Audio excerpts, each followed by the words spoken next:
Good afternoon, Guardians. My name is Lord Sarzex, and this video is about this past reset. To start things off, Guardians received a new exotic trace rifle, Aegir's Scepter.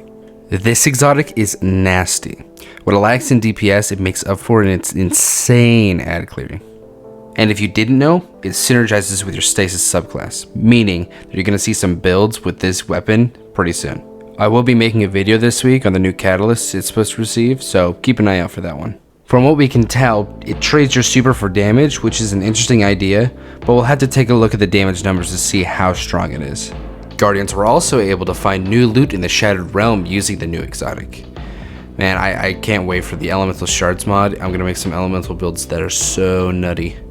Speaking of elemental builds, have you guys noticed we keep getting elemental well mods? I really want to see a lot more elemental well mods. I think the elemental wells are actually like underrated as hell. I think they can give you a lot of benefits even for something so small. And Aegir's Scepter is the beginning of those elemental well builds, because now these elemental well mods will start to stack with these weapons.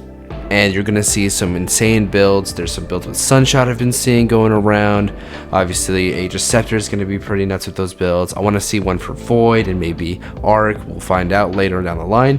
But these elemental mods are a welcome thing.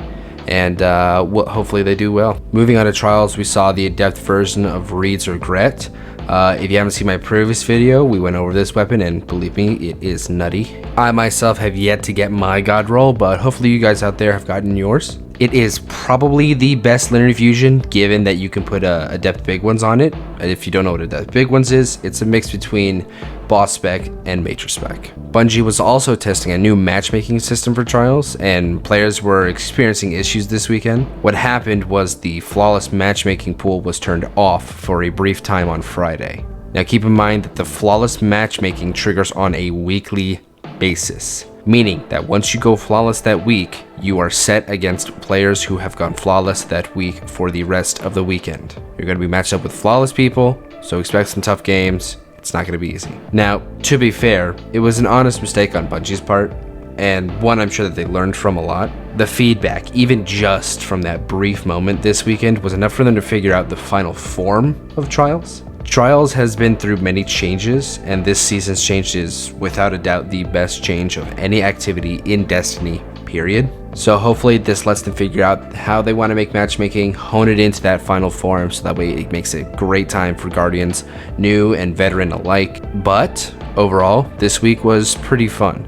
A lot of new things came our way, and the season has more to show, but I'm just gonna let this Trials match play for the rest of the video. In the meantime, stay nutty.